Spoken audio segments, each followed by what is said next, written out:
attention to. Now if I send a request, you can see there is a LED toggle into green. It's showing us a active, as well as that some timer is going on. This is the session timer. I can send one more time, so it is start from 5 to 0. It's basically the session timer. It will be stay only 5 seconds. That's my requirement. As well as you can see the trace window in the down 21001. This is the input request, and this is the response 65001, and remaining as a data. As I mentioned, this is a P2 start time basically. Hello everyone, welcome to Embedded Electronics Academy. Today we are going to discuss about automotive embedded system, part 5. This is my first English version of this tutorial. I already have a few videos available in my channel that's available in my language, my native language in Tamil. So in the comment section, a lot of people are asking in the English version to them a better understanding. So now onwards, I can going to place both languages, Tamil as well as my English. Yeah. So in the last video, I have finished with the UDS. I discussed about XCP. Now I am going to discuss about UDS. So UDS have a in YouTube we can see a lot of UDS videos are available, especially a lot of services. But my intention it should be with some demo point of view to better understanding of the services. So that's what my intention of this video. So we can have a quick look of the few items. What is basic of UDS? People already worked in automotive, they might aware of this very well. But people wants to enter into automotive, or people wants to learn to this from different domain to automotive domain.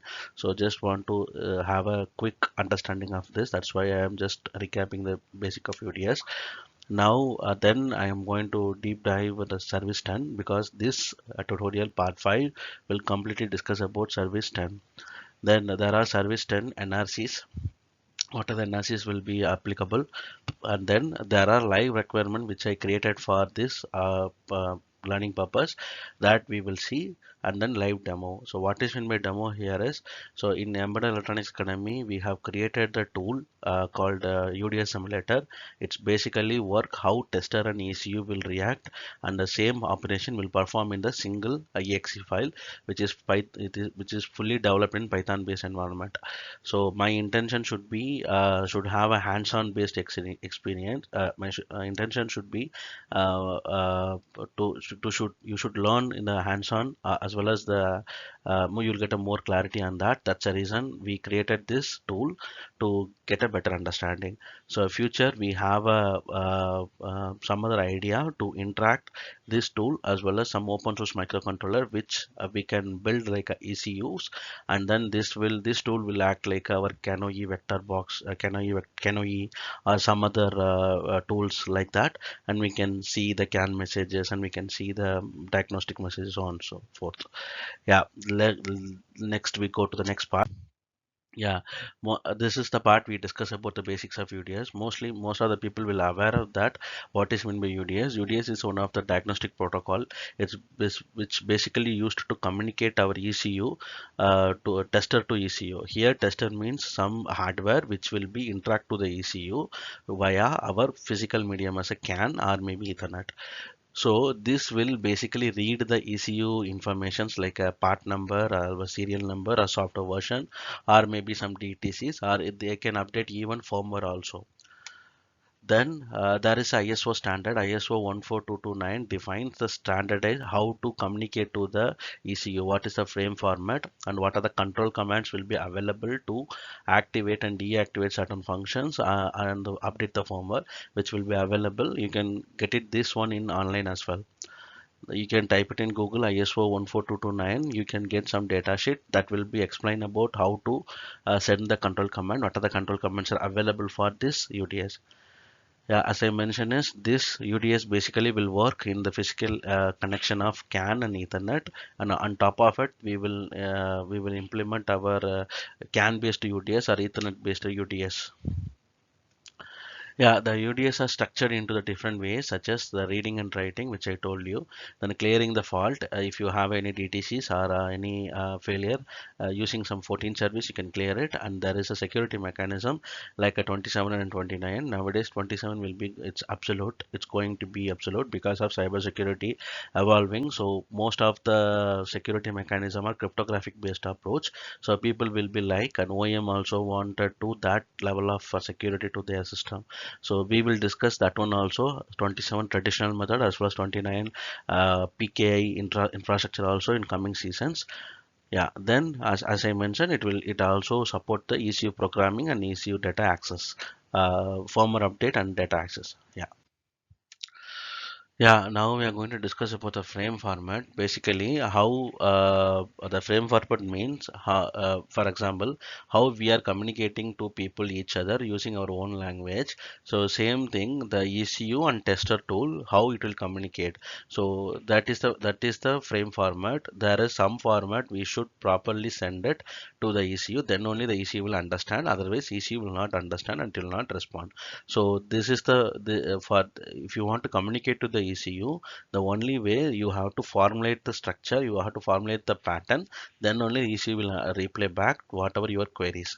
So here there are five parameters which will be contribute for this proper communication. First one will be SID, that is service ID. So each service ID will contribute for one function, like for example read service, write service, and next, so on so. And there is then second parameter will be the length of the data. So totally how many bytes you are going to send to the ECU. That byte value you should mention in the starting of the header. That is the length of the data. And then subfunction in that service itself there are several subfunction will be available. That one you should initiate, that you should mention your request. For example, so you want to go into the session means, then in that there are multiple subcategory will be there, which session you want to enter, like a programming session, like a extended session. So that one you should highlight it in that one. Then the last then then final one will be the DID. DIT, it's basically data identifier.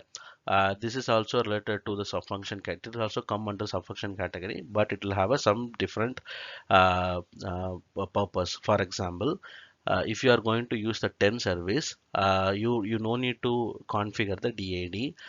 You can only use the subfunction. But if you are going to use the 22 service, then you can use the DID, no need of subfunction. So like that will be option.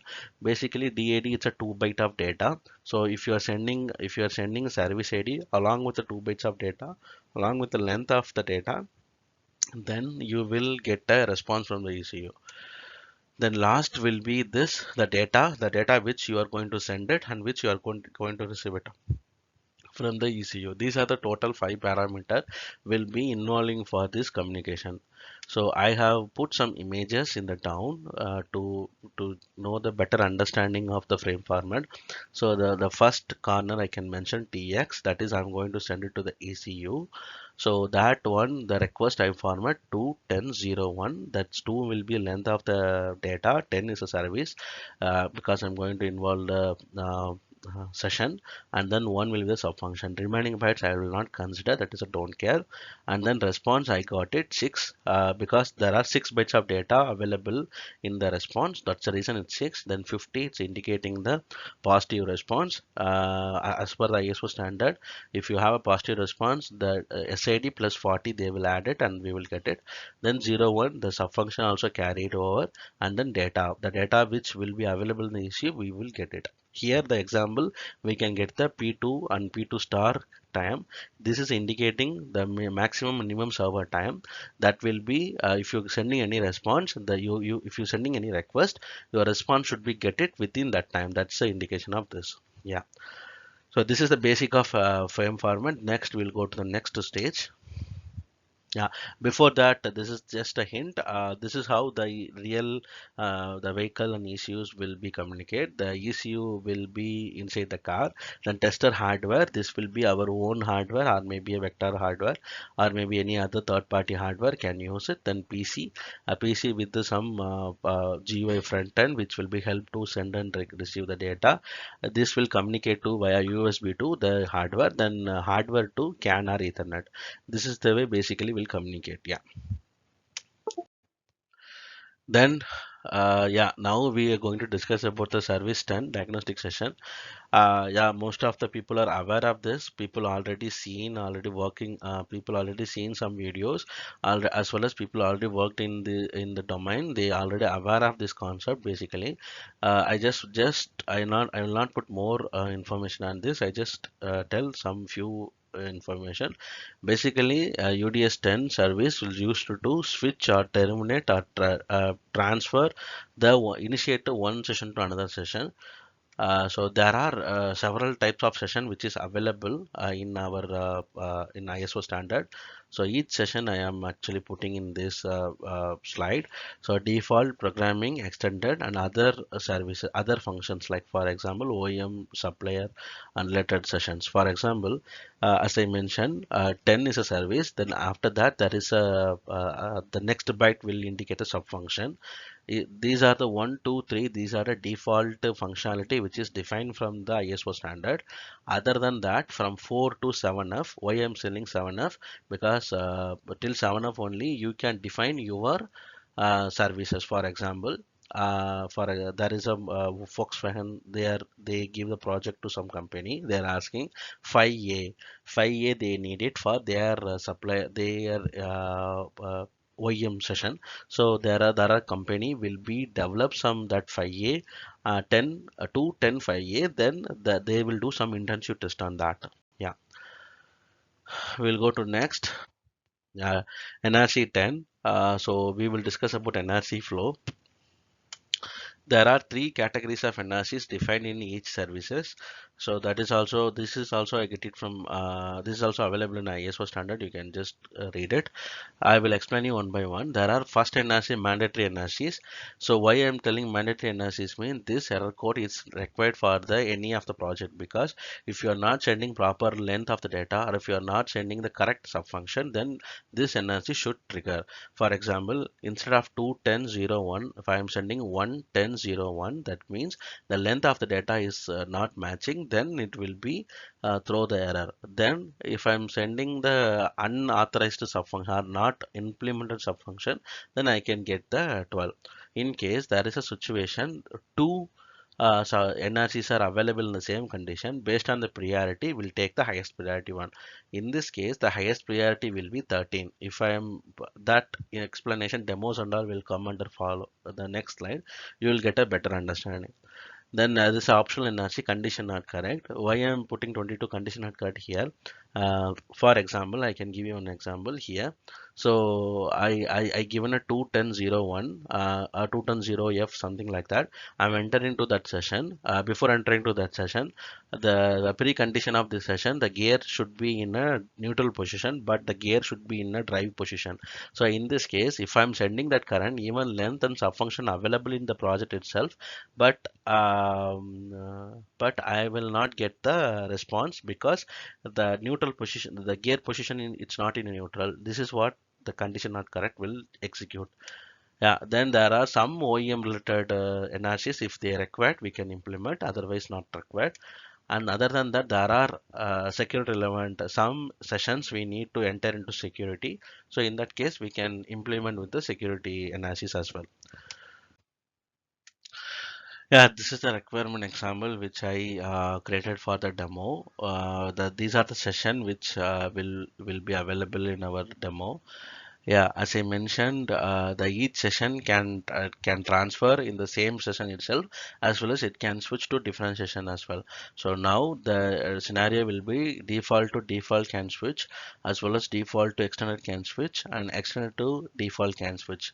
Some extended to extend also can switch. Some cases programming session can switch from default to programming directly, depends on the requirement. Some cases programming can come from extended to programming with some security measures to enter it, as well as programming to programming also possible. Then there are a OEM supplier session as well. Now here also they can switch from default to OEM and OEM to default, and then extended to OEM and OEM to extended, and then the same session itself can possible. Then these are the transition will be available for the um, diagnostic service session that we'll go to see in a demo now. Yeah, yeah, this is the tool which I discussed earlier. So this is the complete resemblance of a tester as well as ECU. The top portion will be React as a tester and the bottom portion will be React as a ECU. There are several fields will be available, so it's a parameter, so we can feed our input, then we can get this detail. As well as I have logged some events in the during the request and response. Let me check. These are the events which was already verified it. Let me clear it first. This. Let me clear the event.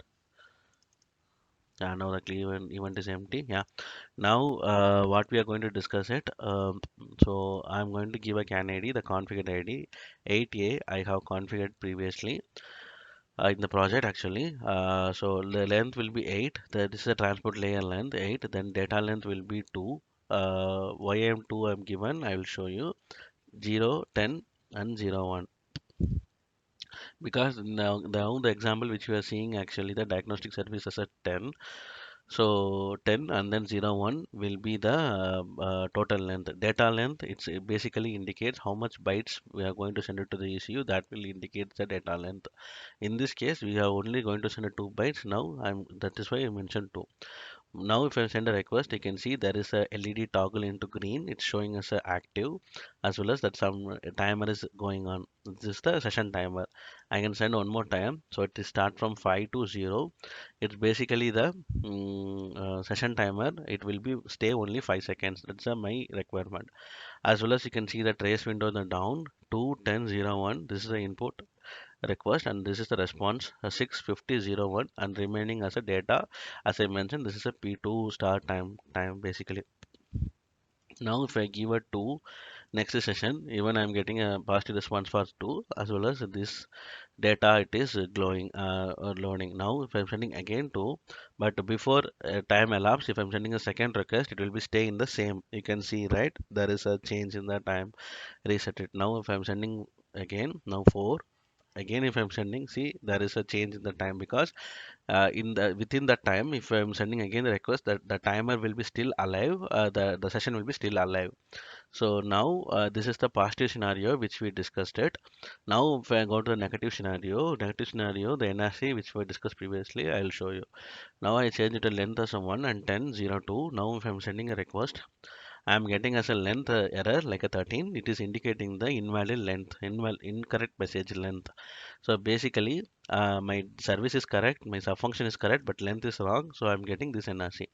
Now, if I'm giving a different as well, for example, 3, that is also same. 2, yeah, this is also same. Now I given both. Now again I'm rectify the error. If I'm sending this, see, I'm getting a positive response.